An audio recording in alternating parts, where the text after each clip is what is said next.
वक्रतुंड महाकाय सूर्यकोटि समप्रभ निर्विघ्नं कुरु मे देव सर्वकार्येषु सर्वदा। सर्वमङ्गलमाङ्गल्ये शिवे सर्वार्थसाधिके शरण्ये त्र्यम्बके गौरी नारायणी नमोस्तुते नारायणी नमोस्तुते। या देवी सर्वभूतेषु शक्तिरूपेण संस्थिता नमस्तस्यै नमस्तस्यै नमस्तस्यै नमो नमः नमस्तस्यै नमो नमः।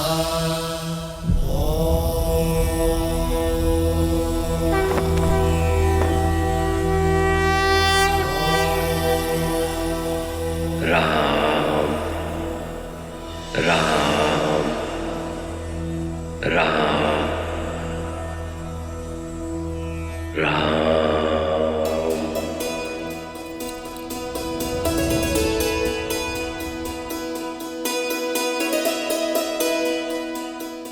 महादेव हैं आप।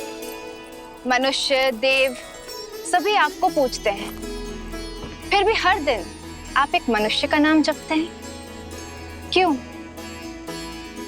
जगत जननी हैं आप, फिर भी इस प्रश्न का उत्तर मुझी से पूछती हैं आप, क्यों? कहीं ऐसा तो नहीं देवी कि आप श्री राम कथा मेरे मुख से सुनते सुनते थकती नहीं? जब आप सुनाते सुनाते नहीं थकते तो मैं सुनते सुनते कैसे थक सकती हूँ? सत्य तो ये है कि श्री राम के नाम में, उनकी बात कहने सुनने में मन बड़ा रमता है। रमेगा क्यों नहीं? मनुष्य जीवन की सीमाओं में बंध कर भी मर्यादा की नई सीमाएं रचने वाले हैं विष्णु के अवतार श्री राम।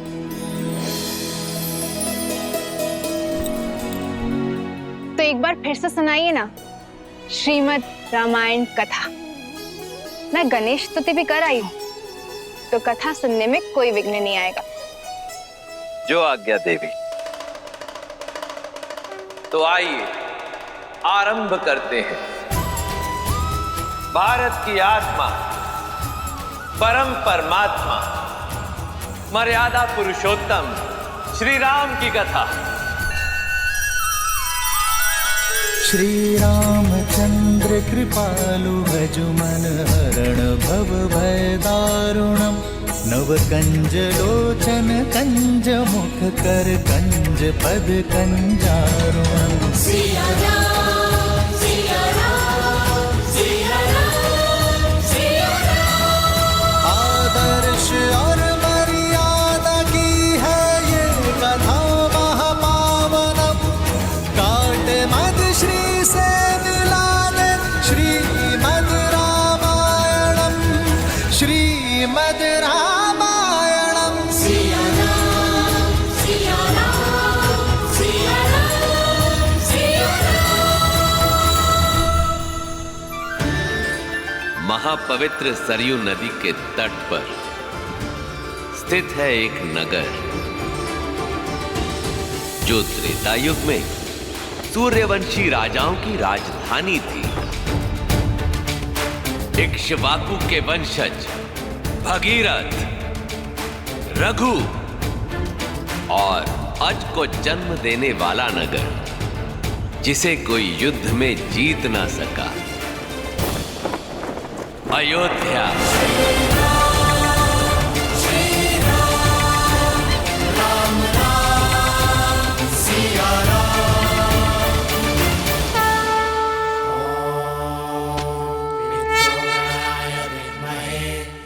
जहां उस काल में राज किया करते थे संसार के हर सुख के स्वामी, पर पुत्र सुख से वंचित महाराज नेमी, जिन्हें भविष्य दशरथ के नाम से जानने वाला था।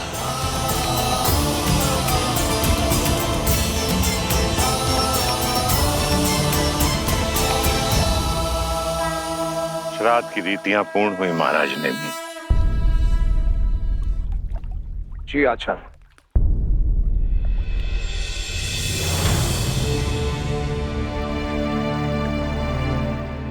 पितामह रघु, आपके आशीर्वाद से मैं यथाशक्ति अयोध्या का शासन संभाला। अयोध्या प्रसन्न है। आज सब कुछ है मेरे पास, सब कुछ, एक पुत्र के अतिरिक्त।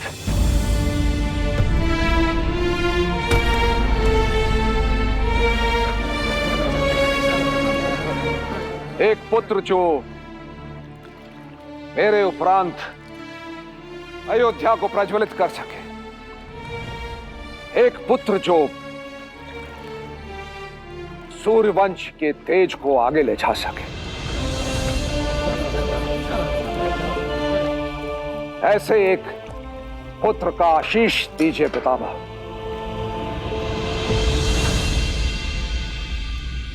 अब आप अपने पूर्वजों का ध्यान कीजिए और उन्हें पुष्पांजलि अर्पित कीजिए। रानी कौशल्या, सुमित्रा, कैकेयी, आइए।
प्रजा के सामने अपनी दुर्बलता दिखाने से प्रजा का बल घटता है। अयोध्या के महाराज को ये शोभा नहीं देता। मत भूलो कैकेयी कि अयोध्या के महाराज एक मनुष्य भी हैं। क्या तुम्हें मेरी पीड़ा का आभास नहीं? कब से एक ही स्वप्न तो संजोए बैठे हैं हम दोनों, जो आज तक पूर्ण नहीं हुआ।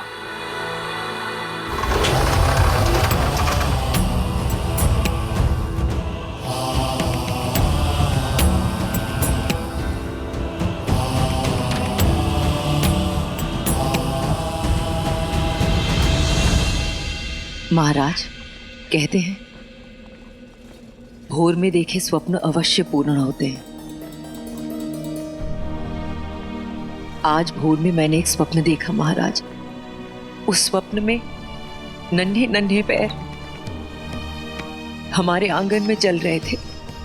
हमारे उपवन में, हमारे कक्षों में किलकारियां गूंज रही थी महाराज, आपकी संतान की।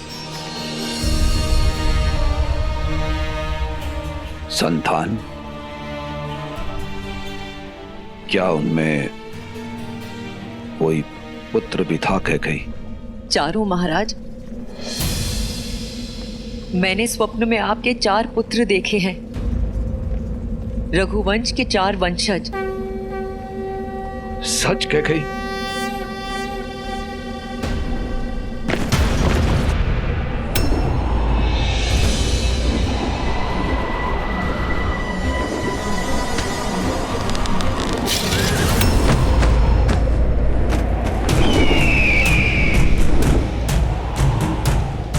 जटायु,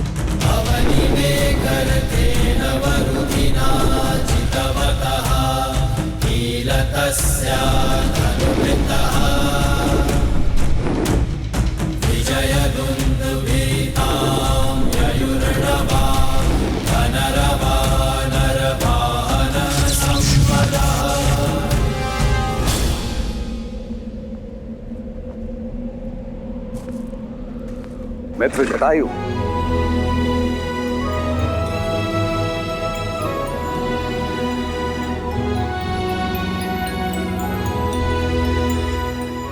कोई सूचना नहीं। ऐसी क्या बात है जो अचानक आपको यहां खींच लाई? युद्ध।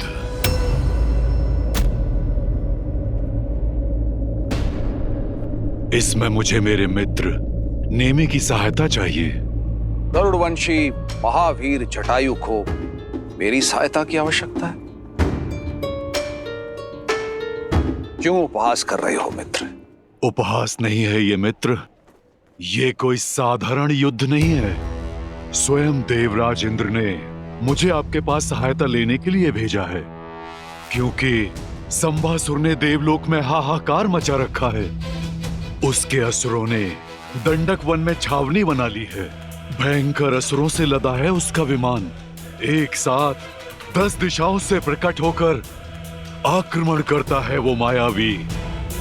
देवराज इंद्र ने इसीलिए मुझे आपके पास भेजा है, क्योंकि अयोध्यापति नेमी के अतिरिक्त कोई भी उस संभासुर के उत्पात को समाप्त नहीं कर सकता। क्या आप अपने मित्र की सहायता करेंगे अयोध्यापति?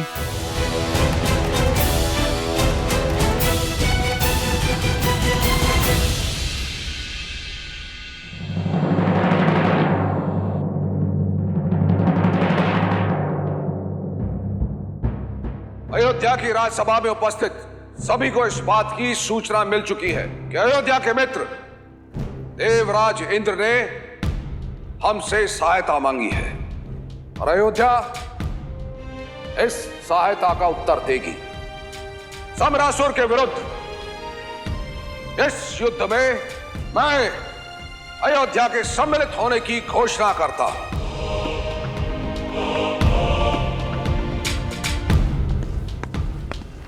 क्षमा करें महाराज।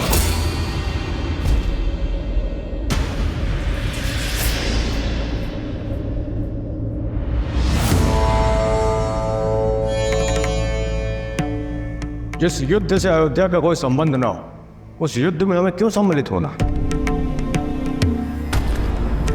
क्या अयोध्यापति को अपने किसी निर्णय के लिए तर्क देने की आवश्यकता है ऋषि जवाली? महामंत्री सुमंत, महाराज ने हमें सभा में जनता के प्रतिनिधि के रूप में नियुक्त किया है और जनता का प्रतिनिधि होने के नाते और प्रजाहित के प्रश्नों का उत्तर देने के लिए राजा बाध्य है। कुलगुरु, यदि हमारे प्रश्न नीतियों के विरुद्ध हैं तो हम अपने प्रश्न को वापस लेने की तैयार हैं। एक वर्ड बोले जवाली, सदा ही अनुचित प्रश्न पूछते हैं। राजा अपने निर्णय में प्रजा से सहमति ले, यही नीति है। आशा है महाराज आपके सभी प्रश्नों के उत्तर देंगे ऋषि जवाली। क्षमा करें महाराज, जनता का प्रश्न यह है कि यदि समरासुर जीतता है तो उसमें हमारी कोई हानि नहीं है, और यदि देवतागण जीतते हैं तो उसमें हमारा कोई लाभ नहीं है। तो फिर इस युद्ध में सम्मिलित होकर हम अपना धन और जनशक्ति को क्यों व्यर्थ करें?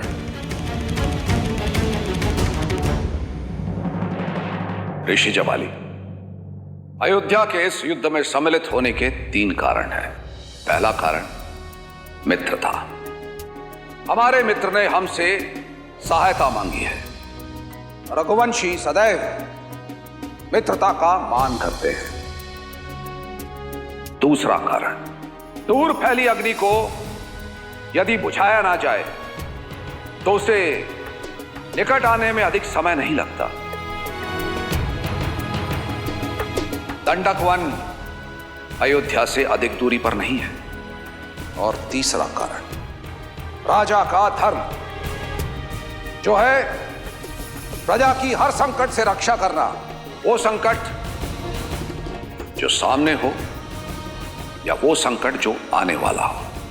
इसीलिए अयोध्या और प्रजा के हित में समरासुर के विरुद्ध इस युद्ध का नेतृत्व मैं स्वयं करूंगा। ऋषि जवाली, आशा करता हूं आपको आपके प्रश्नों के उत्तर मिल गए होंगे। क्षमा करें महाराज।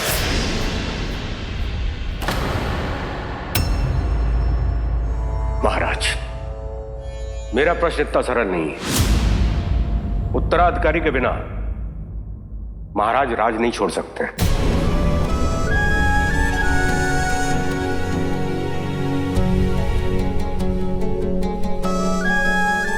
ऐसा नहीं है कि हमें आपकी वीरता और कौशल पर कोई संदेह है, किंतु नियति को कोई नहीं जानता महाराज। यदि आपके साथ युद्ध में कुछ अनहोनी हो गई तो अयोध्या का क्या होगा, रघुकुल का क्या होगा महाराज? ऋषि जबाली, अयोध्या के सिंहासन पर बैठने की प्रथम योग्यता है धर्म की रक्षा, ना कि वंश की रक्षा।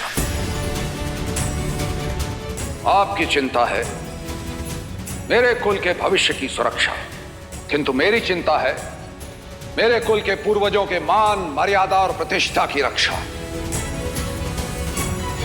मैं उन महाराज हरिश्चंद्र का वंशज हूं जिन्होंने सत्य की रक्षा के लिए अपने परिवार का त्याग किया। उन भागीरथ का वंशज हूं जिन्होंने धर्म की रक्षा के लिए मां गंगा को पृथ्वी पर उतारा। धर्मवीर रघु का रक्त मेरी धमनियों में बह रहा है। मेरा वंश रहे ना रहे, किंतु रघुकुल की रीति नेमी कभी नहीं तोड़ेगा।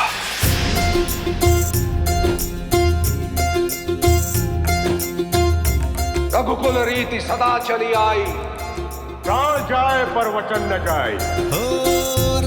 महाराज नेमी की, महाराज नेमी की, महाराज नेमी की। प्राण जाए पर वचन न जाए। कि भोजन के साथ सरयुग का जल रख लिया है ना, उन्हें वही भाता है। युद्ध के लिए अतिरिक्त कवच तो रख लिए हैं ना। देवासुर संग्राम है तो ध्यान रहे, महाराज के सारे दिव्यास्त्र सुरक्षा में सज्ज रहे। जय हो महाराज। इसे शीघ्र करो।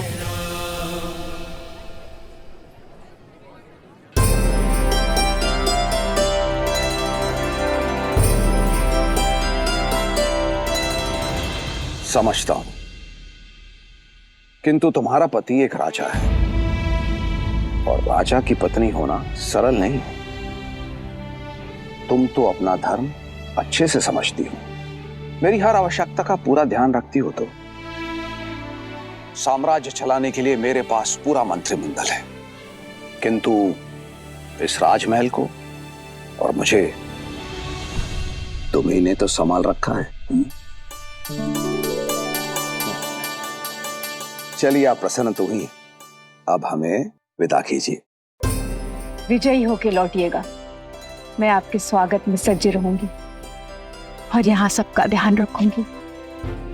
सुमित्रा, तुम कितनी निस्वार्थ हो, मानो तुम्हारा जन्म ही सबकी सेवा के लिए हुआ है। कितनी चिंता करती हो सबकी।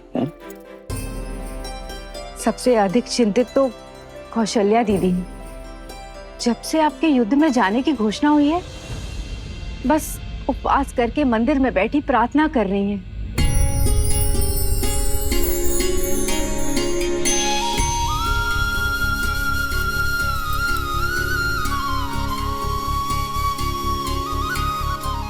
रानी सुमित्रा ने बताया कि आप चिंतित हैं।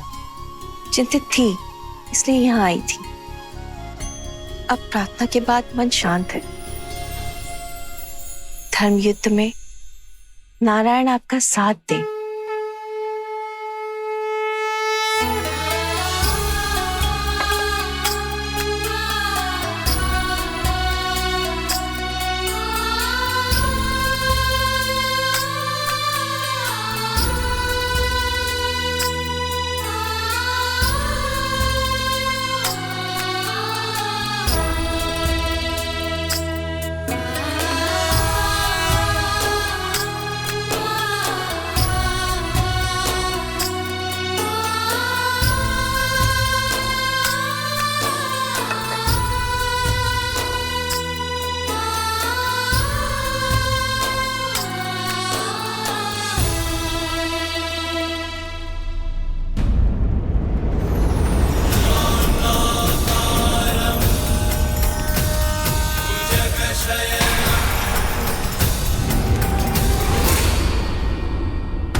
कैकई, मैं युद्ध के लिए प्रस्थान कर रहा हूं। विजयी होके लौटिएगा अयोध्यापति। जो कह रही हो तुम्हारी आंखों में देखना चाहता हूं। मंत्रा, आओ मेरी मदद करो।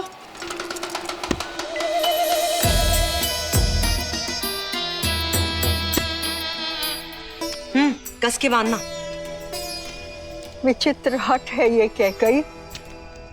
कभी सुना है किसी रानी को ऐसा करते हुए? ये शुभ नहीं है, ये शुभ नहीं है कैकई। विलंब हो रहा है, शीघ्र करो मंत्रा।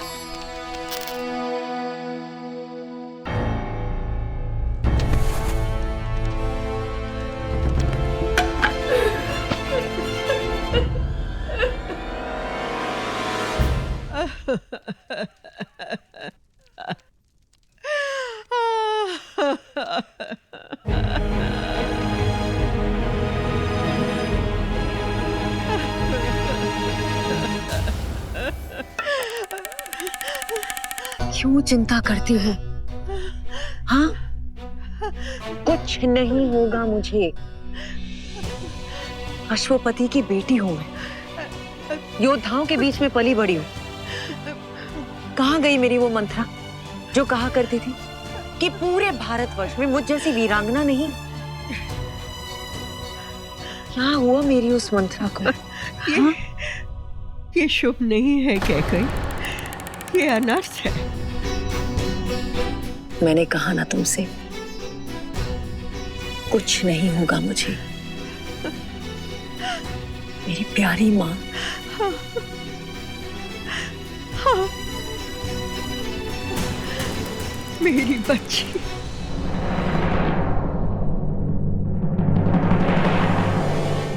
विदा।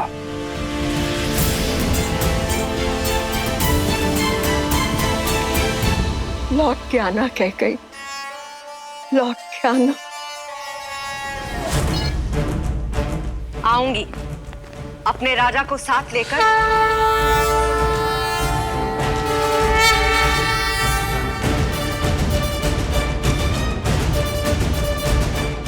अयोध्यापति महाराज नेमी की, अयोध्यापति महाराज नेमी की, अयोध्यापति महाराज नेमी की।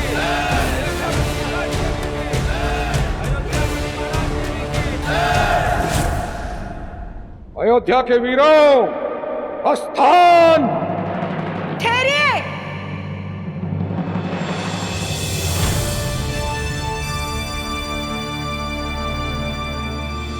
कैकई, तुम यहाँ? तो और कहाँ होना चाहिए? आप ही ने कहा था ना, जो कुछ मैंने कहा आप मेरी आंखों में देखना चाहते हैं। देख लीजिए।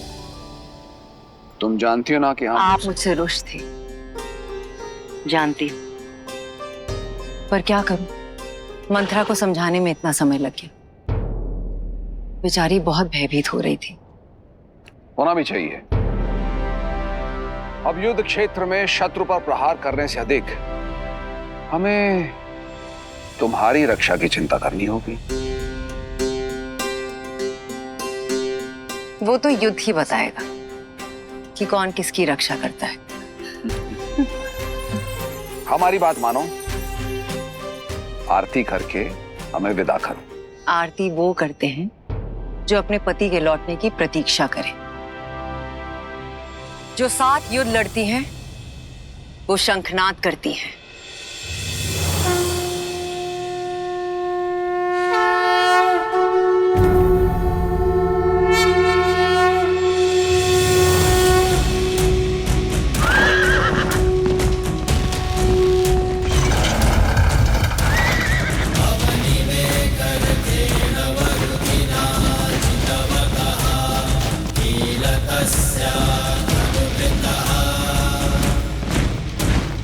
विजय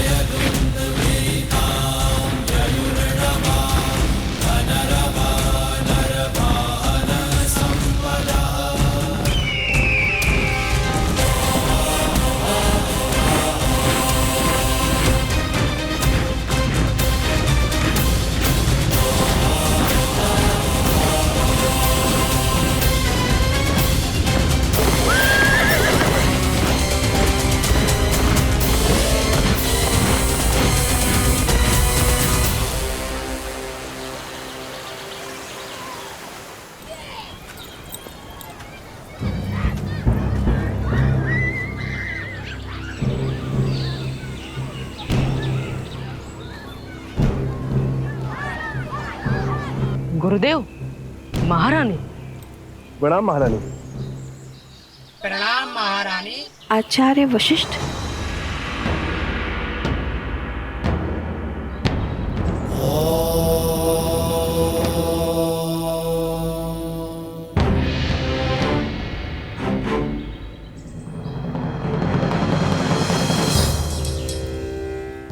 मुख मन का दर्पण होता है देवी कौशल्या। कहिए, क्या शंका है?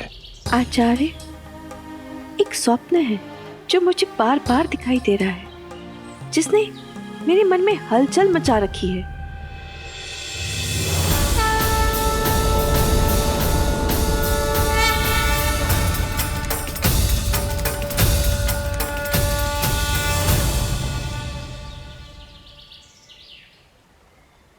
नारायण का स्वप्न।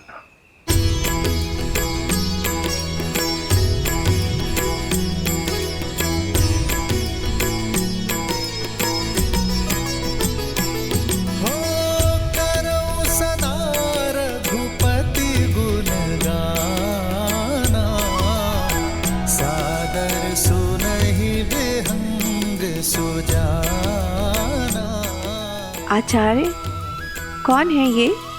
ये महान संत काकभूषणी है। जब जब अवधपुरी रघुबीरा,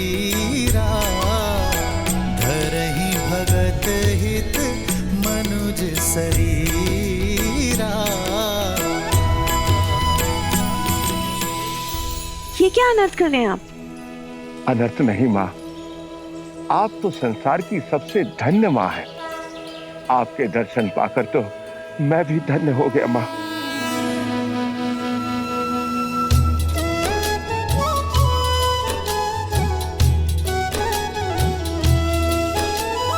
ताते यह तन मोहि प्रिय, भयो राम पद ने। निज प्रभु दर्शन पायो, गए सकल संदेह।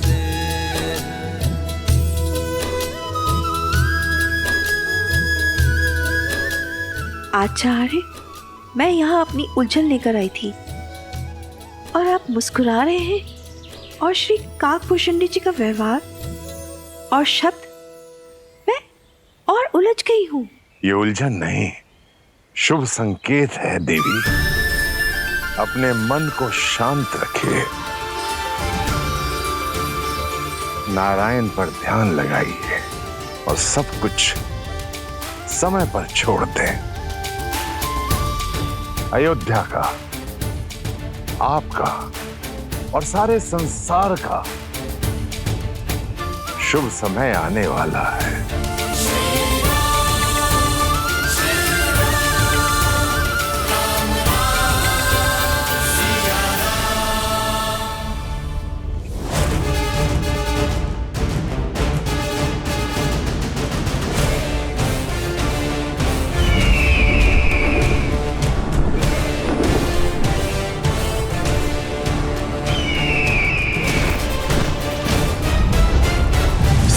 मित्र, बड़ा ही मायावी है ये संभासुर। मैं ऊपर आकाश में पहरा देता हूँ, आप नीचे भूमि पर सज रहिए।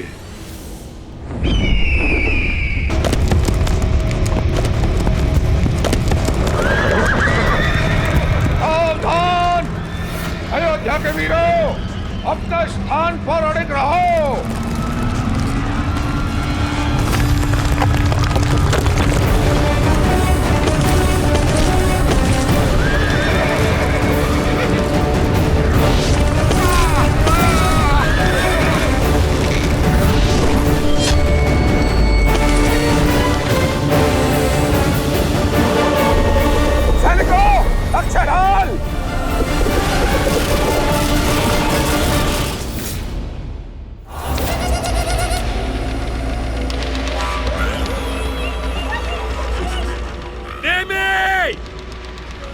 अभी भी समय है, लौट जाओ। अवध के वीर धर्म युद्ध से दो स्थिति में लौटते हैं, या तो विजय प्राप्त करके या वीर गति प्राप्त करके। ठीक है, वीर गति प्राप्त करो। सेना आक्रमण!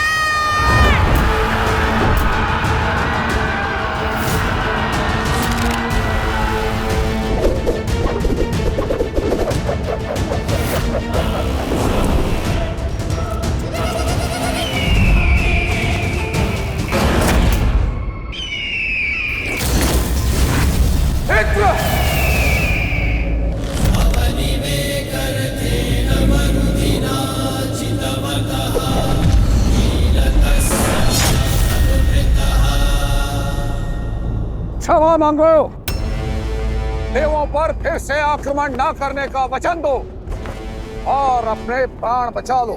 अभी तो युद्ध प्रारंभ भी नहीं हुआ है नेमे।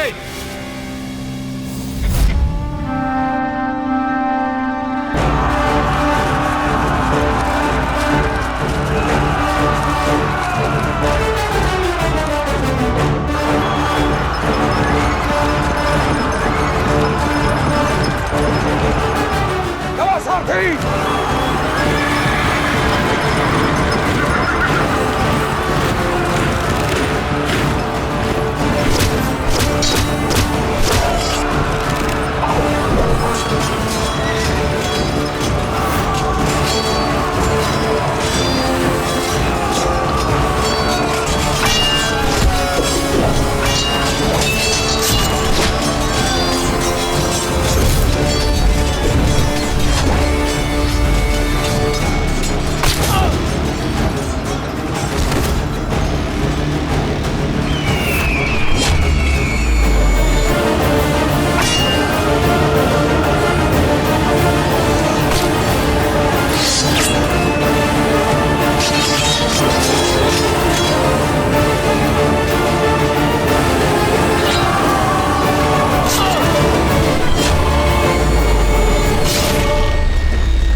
अवसर है।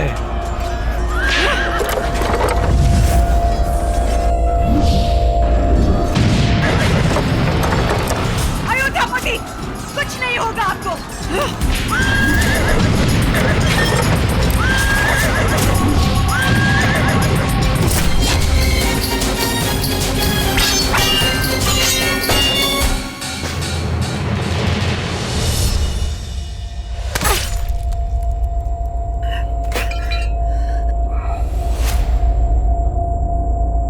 महाराज, महाराज, युद्ध में क्या हुआ कैकई? युद्ध चल रहा है महाराज, किंतु सम्रासुर के प्रहार से मूर्छित हो गए थे आप, इसलिए आपको सुरक्षित रखने के लिए मैं आपको यहाँ ले आई। युद्ध चल रहा है और तुम मुझे मेरी सेना से दूर यहाँ ले आई? अयोध्या की रानी होकर तुम? क्षमा कीजिए महाराज, किंतु मैं आपको खो नहीं सकती महाराज। और मैं अपना धर्म नहीं खो सकता। महाराज,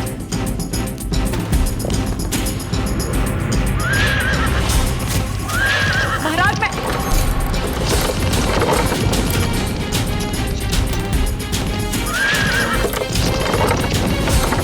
महाराज, आपके पहिए के नट की धुरी टूटी है महाराज। महाराज रुकिए।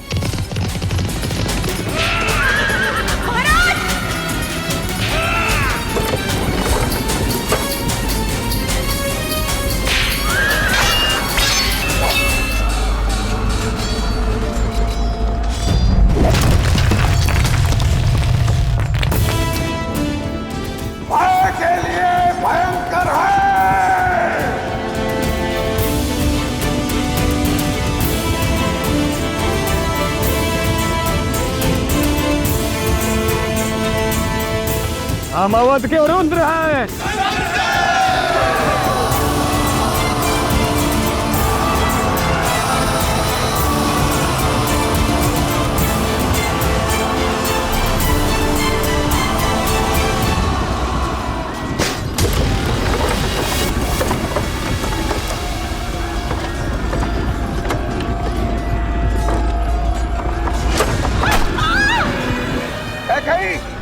तुमसे कहा था मेरा ध्यान भंग मत करो। तुम्हारी इस युद्ध में कोई आवश्यकता नहीं।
अयोध्यापति महाराज नेमी की, अयोध्यापति महाराज नेमी की, अयोध्यापति महाराज नेमी की, अयोध्यापति महाराज नेमी की, अयोध्यापति महाराज नेमी की, अयोध्यापति महाराज नेमी की, अयोध्यापति महाराज नेमी की,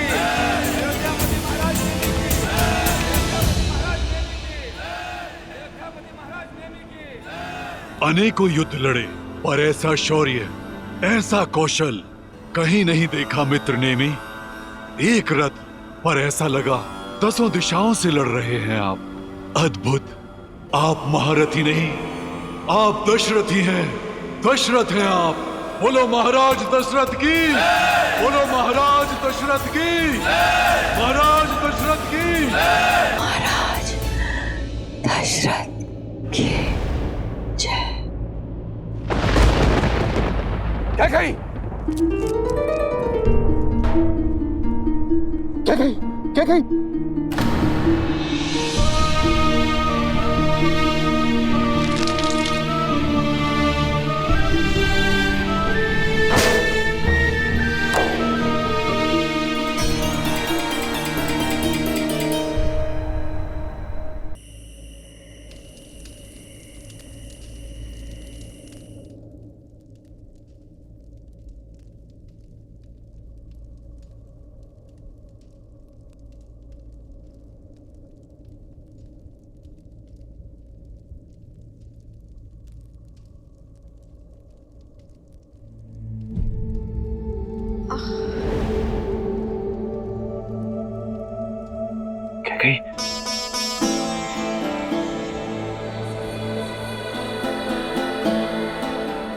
मुझे क्षमा कर दो क्या कही, मुझसे बहुत बड़ी भूल हो गई।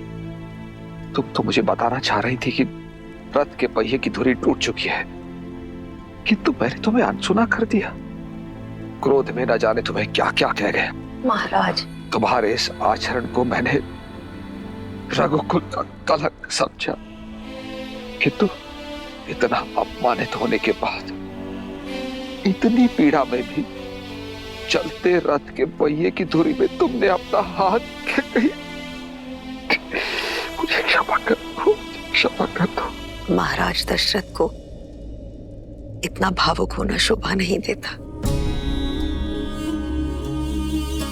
क्या कही? तुमने मेरा सम्मान और वरदान दोनों अर्जित किए हैं।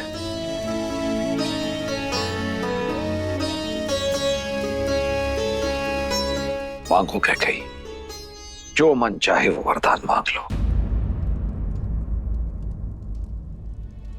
कैसा वर आर्य? मैंने जो कुछ भी किया अपने पति के प्राणों की रक्षा के लिए किया। तुमने केवल अपने पति के प्राणों की ही रक्षा नहीं की, अपितु अयोध्या के महाराज के प्राणों की भी रक्षा की है। आज रघुकुल की पताका लहरा रही है तो तुम्हारे कारण। नेमी आज दशरथ बना है तो तुम्हारे कारण।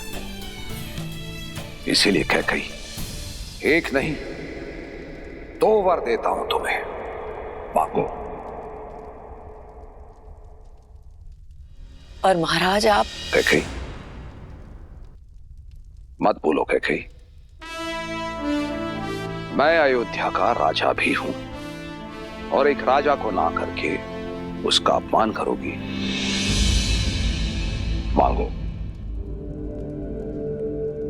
जो आ गया महाराज, किंतु सच में इस वक्त कुछ समझ में नहीं आ रहा। जब कुछ समझ में आएगा तब आपसे मांग लूंगी। महाराज अपनी प्यारी सी कोमल पत्नी पर इतनी कृपा तो कर ही सकते हैं ना। अच्छी बात है। तुम्हारे ये 2 वरदान महाराज दशरथ पर ऋण रहे। जब चाहो मांग लेना। आपको सच में लगता है महाराज उसकी आवश्यकता होगी? महाराज, संसार का हर सुख दिया है आपने मुझे।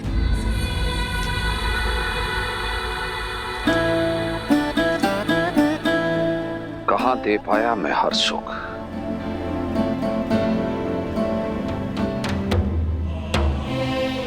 तुम्हें पुत्र का सुख नहीं दे पाया और अयोध्या को उत्तराधिकारी का सुख नहीं दे पाया।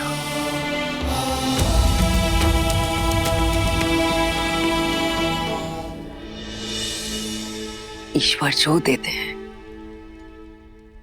सही समय पर देते हैं आर्य। देखिएगा आर्य, एक दिन सूर्यवंश में एक पुत्र जन्मेगा।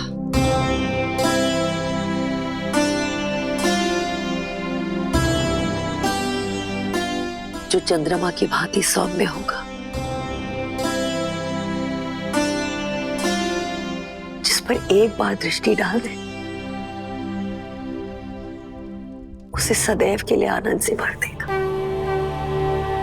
श्री रामचंद्र कृपालु भजु मन हरण भव भय दारुणम्।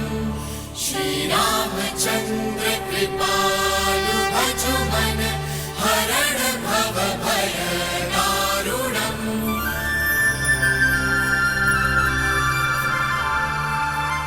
कहाँ खो गई देवी? क्या सोच रही हैं? अद्भुत था ना महादेव, कैकेयी का त्याग। उन्होंने वही किया जो एक पत्नी प्रेम में अपने पति के लिए करती है, किंतु भावनाओं में बहकर बिना ये जाने कि कैकेयी वरदान क्या मांगेगी, क्या दशरथ का उन्हें वचन देना उचित था? बिना सोचे दिया गया वचन या बिना देखे चलाया गया बाण हो, दोनों ही मनुष्य के जीवन में श्राप बनकर लौटते हैं। मैं तो उस पावन क्षण की प्रतीक्षा में हूं जब श्री राम का जन्म होगा। उसका श्राप और वरदान से क्या संबंध? संबंध तो है देवी, अत्यंत गहरा संबंध है, क्योंकि श्रीमद् रामायण भगवान विष्णु के मनुष्य अवतार की गाथा है और मनुष्य के जीवन में उसके आदर्शों के साथ उसका अहंकार, पाप के साथ उसका पुण्य और वरदान के साथ शाप सब जुड़े हैं।